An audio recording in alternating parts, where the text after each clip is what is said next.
Hi guys, मेरा नाम है राज गुप्ता। तो कल हमने अपना चैप्टर चालू किया था इनकम फ्रॉम पीजीपीपी। तो उसमें हमने सबसे पहले सेक्शन नंबर 28 देखा था और सेक्शन नंबर 29 देखा था।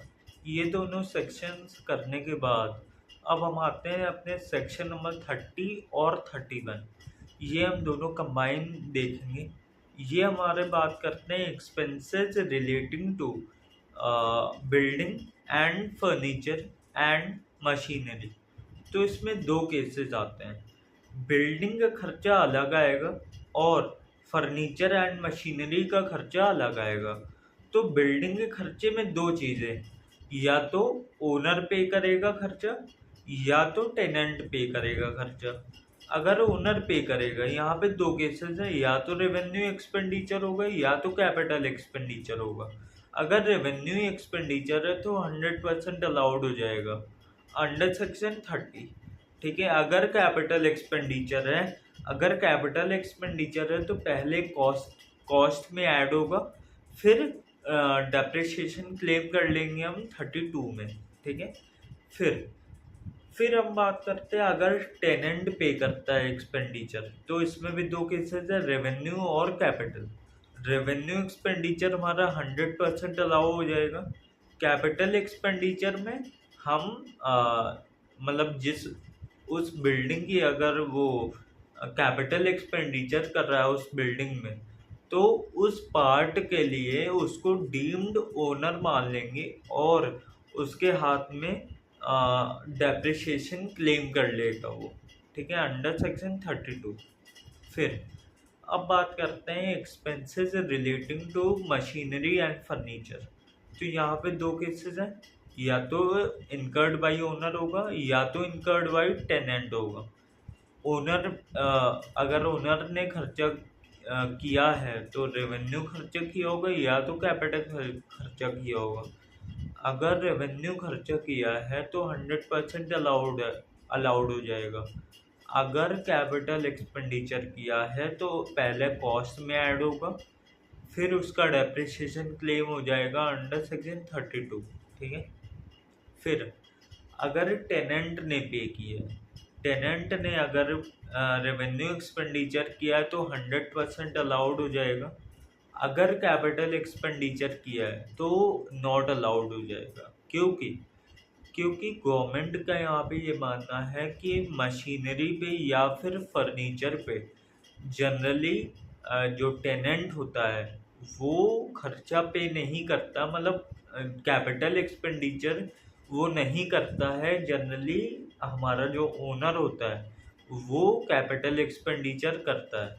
इसलिए टेनेंट के हाथ में कोई भी ट्रीटमेंट नहीं होगा अगर उसने कैपिटल एक्सपेंडिचर किया है। ठीक है। अब हम आते हैं एक्सप्लेनेशन 1 ऑफ सेक्शन 32(1). ठीक है। तो अब हमारा ये क्या बात करता है, capital expenditure incurred by tenant और lessee, then such expenditure deemed as building in the hands of tenant and such tenant can claim depreciation on such capital expenditure। मतलब क्या कह रहा है कि हमारा एक्सप्लेनेशन 1 ऑफ सेक्शन नंबर 32(1) हमारा ये कह रहा है कि अगर कोई कैपिटल एक्सपेंडिचर हमारा टेनेंट ने किया है या फिर लेसी ने किया है, तो जिस भी बिल्डिंग में वो टेनेंट ने खर्चा किया है या फिर लेसी ने कैपिटल एक्सपेंडिचर किया है, तो उस पार्ट को हम टेनेंट के हाथ में और लेसी के हाथ में डीम्ड ओनर मान लेंगे उस पार्ट ऑफ बिल्डिंग का, और वो डेप्रिसिएशन क्लेम कर लेंगे अंडर सेक्शन 32। ठीक है। अब बात बहुत हो गई सेक्शन नंबर 32। 32 है क्या? 32 हमारा डेप्रिसिएशन की बातें करता है। हमारा most important topic of whole chapter is depreciation. अब सेक्शन नंबर 32 डेप्रिसिएशन, तो इसमें 3 सेक्शंस आते हैं। पहला 32(1)(1), दूसरा 32(1)(2), तीसरा 32(1)(2)(a). ठीक है। 32(1) हमारा बात करता है SLM मेथड, सॉरी, ठीक है। हमारा 32(1) हमारा बात करता है SLM मेथड के बारे में। मतलब एक हमारी कंपनी होती है पावर जनरेटिंग कंपनी, ठीक है। मतलब जो कि पावर जनरेट करती है वो कंपनी होती है। तो उसके लिए गवर्नमेंट ने ये ऑप्शन दिया हुआ है कि वो या तो SLM फॉलो कर सकती है या तो WDV फॉलो कर सकती है, ठीक है। ये तो हमारा 32(1) हो गया। 31(2) क्या बात करता है हमारा नॉर्मल डेप्रिसिएशन। नॉर्मल डेप्रिसिएशन मतलब WDV मेथड के बारे में बात करता है, ठीक है। फिर 31(2)A हमारी एडिशनल डेप्रिसिएशन के बारे में बात करता है। अब सबसे पहले हम बात करते हैं सेक्शन नंबर 32(1)(2) के बारे में, जो कि हमारा नॉर्मल डेप्रिसिएशन की बातें करता है। तो depreciation in respect of tangible पे मिलेगा, इंटेंजिबल पे मिलेगा, ओन्ड होली और partly by the SSC and used for the purpose of business और प्रोफेशन, ठीक है। मतलब डेप्रिसिएशन हमारा इंटेंजिबल एसेट पे भी मिलेगा, टेंजिबल एसेट पे भी मिलेगा, और उन असेसी को मिलेगा जिन्होंने या तो होली या तो पार्टली ओन किया हुआ है उस एसेट को, ठीक है, for the purpose of business and profession, ठीक है। And depreciation shall be allowed on the WDV, ठीक है। डेप्रिसिएशन WDV पे अलाउड होगी। किसकी WDV? Of the block of asset. Block of asset की जो WDV होगी उस WDV पे डेप्रिसिएशन अलाउ होगा, ठीक है। किस परसेंटेज पे वो हम आगे देखेंगे, एट प्रिस्क्राइब्ड परसेंटेज, ठीक है, वो हम आगे देखेंगे। अब बात ये आती है डेप्रिसिएशन होता क्या है। सबसे पहले अब मेन क्वेश्चन तो यही है, डेप्रिसिएशन होता क्या है। तो हमने CA फाउंडेशन में या फिर अकाउंट्स में बहुत बार ये पढ़ा है कि depreciation is a reduction in the value of asset due to wear and tear, है ना। बट इनकम टैक्स वाले ये कहते हैं कि depreciation is a nutshell. Depreciation कुछ नहीं है। डेप्रिसिएशन सिर्फ और सिर्फ एक तरीका है। किसका तरीका है? ताकि हम कैपिटल एक्सपेंडिचर को अलाउड कर सकें, ठीक है। मतलब कैपिटल एक्सपेंडिचर को अलाउ करवाने के लिए जो तरीका है वो है हमारा डेप्रिसिएशन, ठीक है। ये हो गया हमारा। अब जो ये हमने डेप्रिसिएशन देखा कि डेप्रिसिएशन किस पे लगेगा, टेंजिबल पे लगेगा, इंटेंजिबल पे लगेगा, और होली ऑन्ड और पार्टली बाय द एसएसी, ये सब देखा हमने। अब इंटेंजिबल में क्या क्या आएगा? इंटेंजिबल में हमारे कॉपीराइट, ट्रेडमार्क, पेटेंट्स, ये सब चीज़ें आएंगी। बट हमारी गुडविल नहीं आएगी।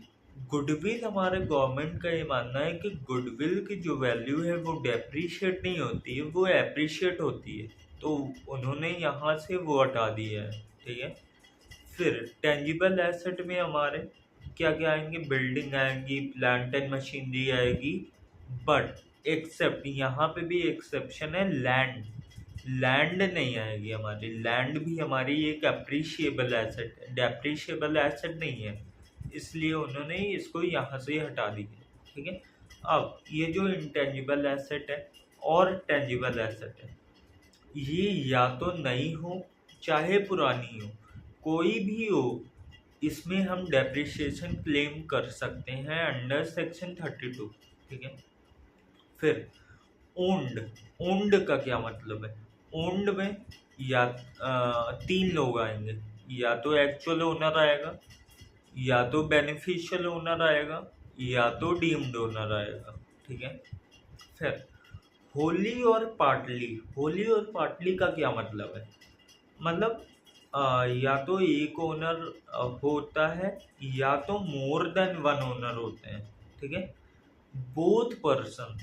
ठीक है, मतलब या अगर एक ओनर है तो वो क्लेम कर सकता है, अगर एक से ज़्यादा ओनर है तो सारे ओनर क्लेम कर सकते हैं डेप्रिसिएशन। ठीक है, फिर यूज्ड, मतलब डेप्रिसिएशन लगेगा कब लगेगा। ठीक है, किस डेट से लगेगा।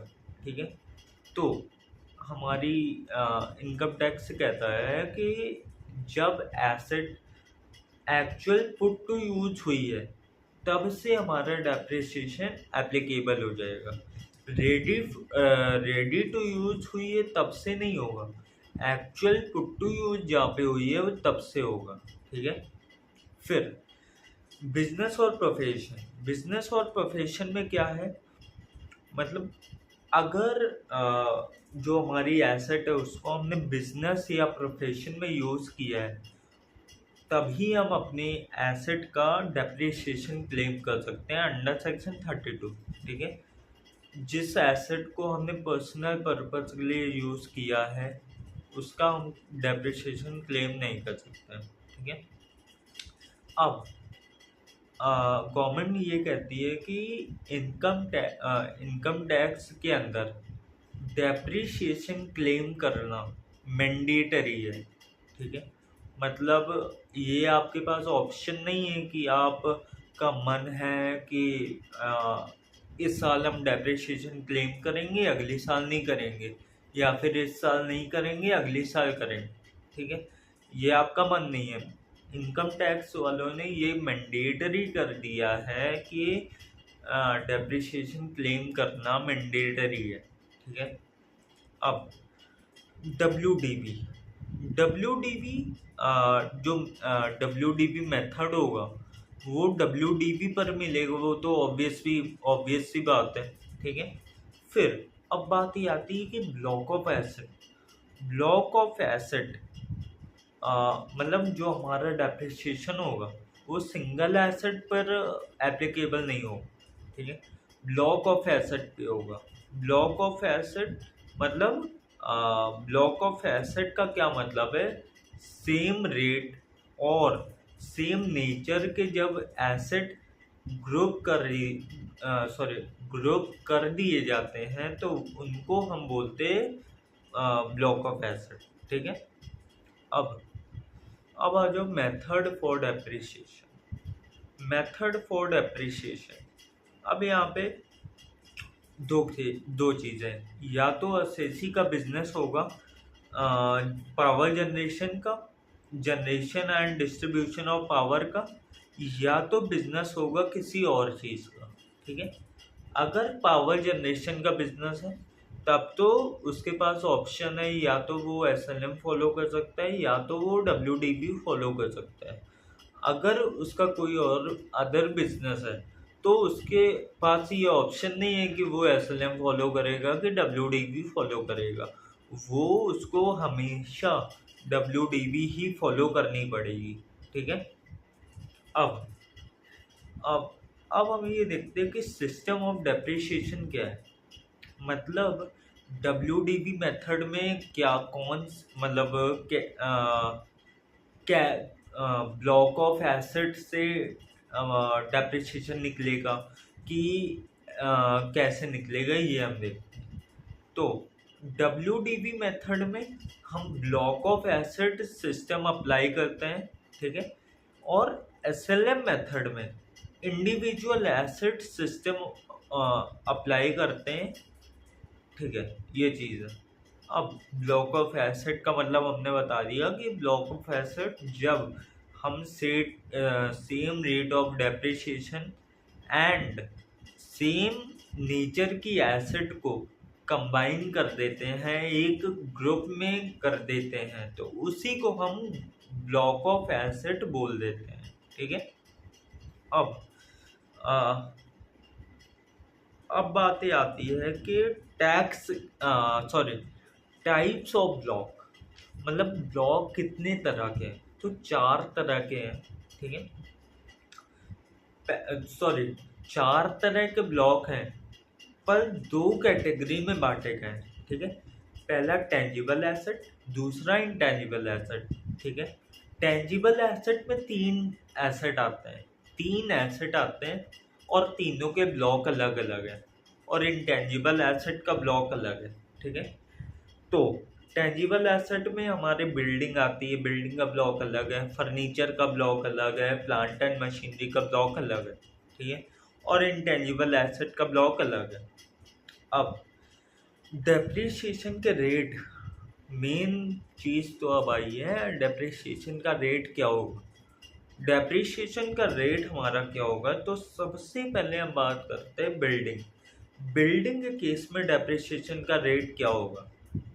तो बिल्डिंग के केस में जनरल रेट, मतलब अगर कुछ ना दिया जाए, जनरल रेट जो होगा बिल्डिंग के केस में वो 10% होगा।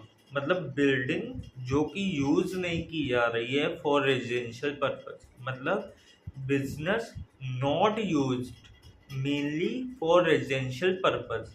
ठीक है, वो जनरल रेट हमारा आ जाता है 10% का। ठीक है, अब दूसरा, building which are used mainly for residential purpose except hotel and boarding houses. ठीक है, मतलब अगर हम बिल्डिंग को रेजिडेंशियल पर्पज के लिए यूज कर रहे हैं और except hotel and boarding houses, ठीक है, उस केस में 5% डेप्रिसिएशन लगेगा WDV से। फिर purely temporary erection with as wooden structure, मतलब आपने देखा होगा कि कई घर हमारे जो होते हैं गाँवों में या फिर कई पहाड़ी इलाकों में, कि वुड के घर बने होते हैं, लकड़ियों के घर बने होते हैं, तो उस केस में डेप्रिसिएशन हमारा 40% के हिसाब से लगेगा डेप्रिसिएशन। अब हम बात करते हैं फर्नीचर एंड फिटिंग्स।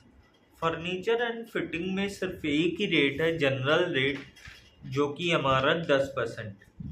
अब तीसरा ब्लॉक हमारा बनता है प्लांट एंड मशीनरी का। प्लांट एंड मशीनरी के केस में जनरल रेट है हमारा 15%। दूसरा, लाइफ सेविंग मेडिकल इक्विपमेंट के केस में 40% है। कंप्यूटर इंक्लूडिंग कंप्यूटर सॉफ्टवेयर, उस केस में हमारा 40% है।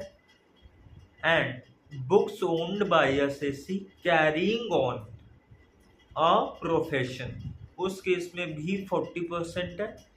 एंड शिप्स के केस में 20% है, ये हमारा है। फिर चौथा ब्लॉक हमारा बनता है इंटेंजिबल एसेट, मतलब नो हाउ हो गया, कॉपीराइट हो गया, पेटेंट हो गया, ट्रेडमार्क हो गया, लाइसेंसेज हो गया। ठीक है, बट एक्सेप्ट गुडविल, मतलब जो भी हमारे बिजनेस की या फिर प्रोफेशन की गुडविल होगी वो यहाँ पे कवर नहीं होगी। उसका परसेंटेज है 25%, मतलब जो चौथा ब्लॉक हमारा बनता है इंटेंजिबल एसेट्स का, उसका हमारा रेट ऑफ डेप्रिसिएशन है 25% WDV से। ठीक है, अब एक एक्सेप्शन है सेक्शन नंबर 32(1). अब एक्सेप्शन क्या कहती है कि अगर हमने अपना एसेट 180 दिन से कम पुट टू यूज किया है, तो हमारा जो डेप्रिसिएशन है वो 50% ही मिलेगा, 100% नहीं मिलेगा। ठीक है, बट अगर हमने मतलब 180 दिन से ज़्यादा यूज किया है तो वो हमें 100% मिल जाएगा। ठीक है, फिर अब देखते हैं लिखा क्या हुआ है इसमें। ये तो बात हो गई हमारी, अब इंग्लिश भी देखनी पड़ेगी थोड़ी सी, है ना।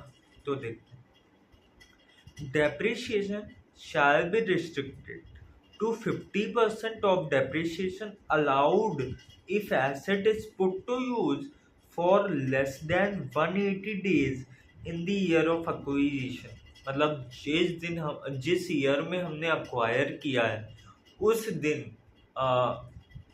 180 दिन से कम है पुट टू यूज, तो हमारी जो डेप्रिसिएशन है वो 50% अलाउ होगी। ठीक है।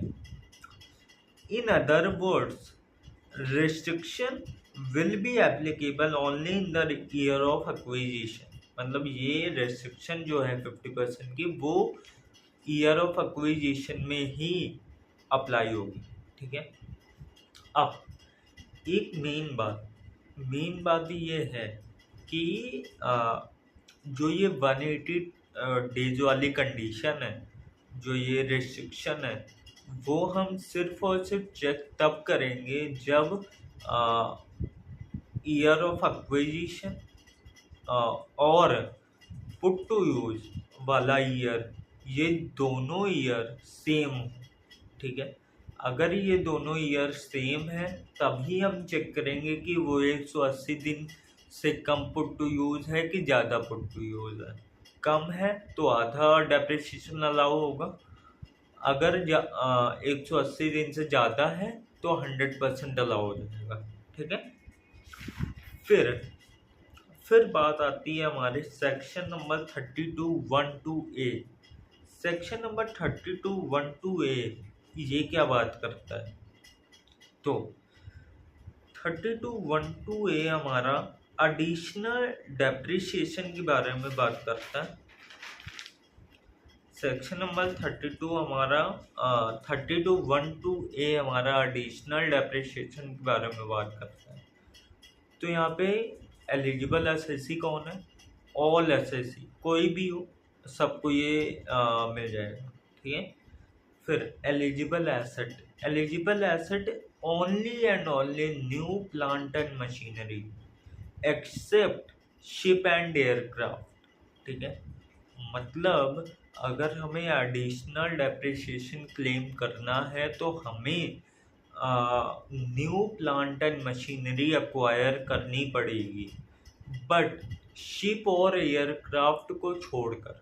ठीक है, ये चीज़ है।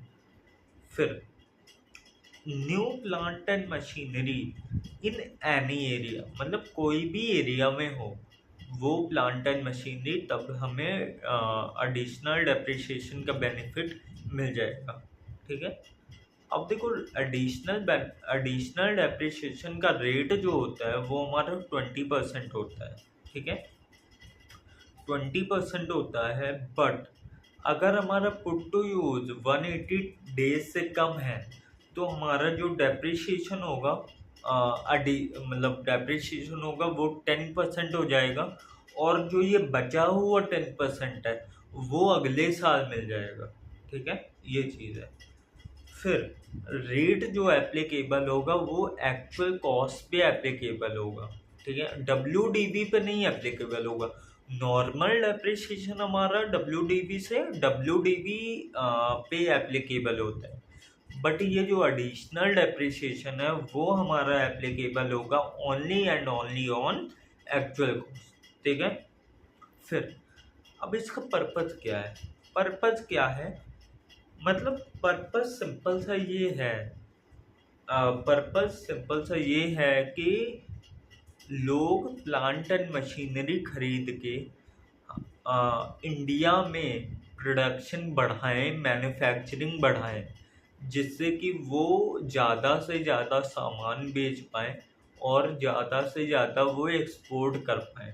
इसलिए गवर्नमेंट ने उनको एडिशनल बेनिफिट दिया है, एडिशनल डेप्रिसिएशन का बेनिफिट दिया है कि अगर आप नई प्लांट एंड मशीनरी खरीदते हो तो जो हम मतलब अगर आप नई प्लांट एंड मशीनरी खरीदते हो तो हम आपको एडिशनल डेप्रिसिएशन का ऑप्शन देते हैं, मतलब ऑप्शन नहीं देते हैं, हम आपको एडिशनल बेनिफिट देते हैं।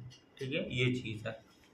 अब फोकस एरिया, कुछ इम्पोर्टेंट पॉइंट है जिस पर हमें ध्यान देना है।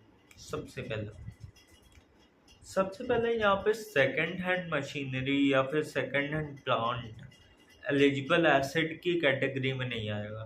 ठीक है, मतलब अगर हमने सेकंड हैंड प्लांट खरीद लिया या फिर सेकंड हैंड मशीनरी ले ली तो एडिशनल डेप्रिसिएशन का बेनिफिट यहाँ पे नहीं मिलेगा। ठीक है। फिर मतलब फिर दूसरा पॉइंट हमारा ये आता है कि अगर हमने कोई प्लांट लिया या फिर मशीनरी ली और वो हमने ऑफिस यूज के लिए ली, तो उस केस में भी हमें एडिशनल डेप्रिसिएशन का बेनिफिट नहीं मिलेगा। ठीक है। फिर हमने अगर कोई अदर ऑफिस अप्लायंसेस लिए तो तब भी हमें बेनिफिट नहीं मिलेगा। ठीक है। फिर where plant and machinery where 100% of actual cost is already allowed as a deduction under section 35 is not eligible। मतलब ऐसे प्लांट एंड मशीनरी जिसका 100% डिडक्शन हमें मिल चुका है अंडर सेक्शन 35 वो हम आगे देखेंगे अगली वीडियो में। 35 में हमें मिल गया है, तो उस केस में एडिशनल डेप्रिसिएशन का बेनिफिट नहीं मिलेगा। ठीक है। फिर additional depreciation is allowed only in the first year. मतलब एडिशनल डेप्रिसिएशन जो अलाउड होगा वो पहले साल में ही अलाउड होगा। ठीक है। In which asset is put to use, जिस साल में वो एसेट पुट टू यूज की गई है। ठीक है। If asset is use for less than 180 days, अगर एसेट 180 डेज से कम पुट टू यूज है तो then 10% shall be allowed and balance 10% shall be allowed in next year। वही चीज़ है जैसा कि अभी हमने देखा था कि अगर पुट टू यूज हमारा 180 दिन से कम है तो हमारा हाफ रेट ऑफ डेप्रिसिएशन मतलब 10% रेट ऑफ डेप्रिसिएशन अलाउ होगा इस साल का मतलब पुट टू यूज वाले साल, और अगले साल हमें 10% का डेप्रिसिएशन हमें अलाउ हो जाएगा।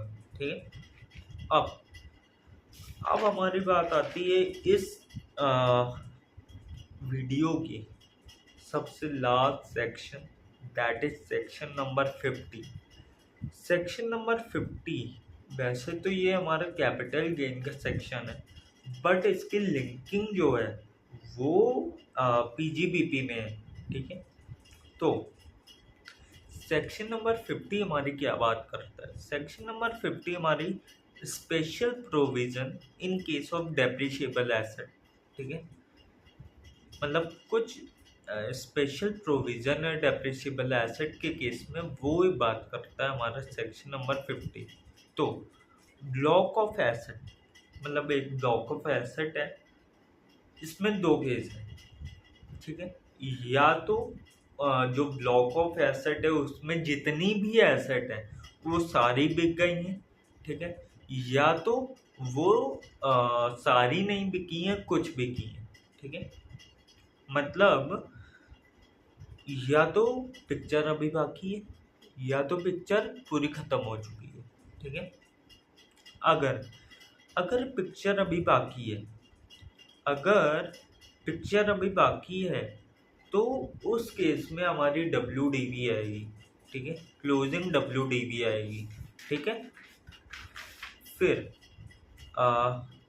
देखो नहीं, पिक्चर अगर हमारी बाकी है तो हमारी WDV आएगी, क्लोजिंग WDV आएगी, और WDV नील भी आ सकती है बट नेगेटिव नहीं आ सकती। ठीक है। नेगेटिव नहीं आ सकती है। ठीक है।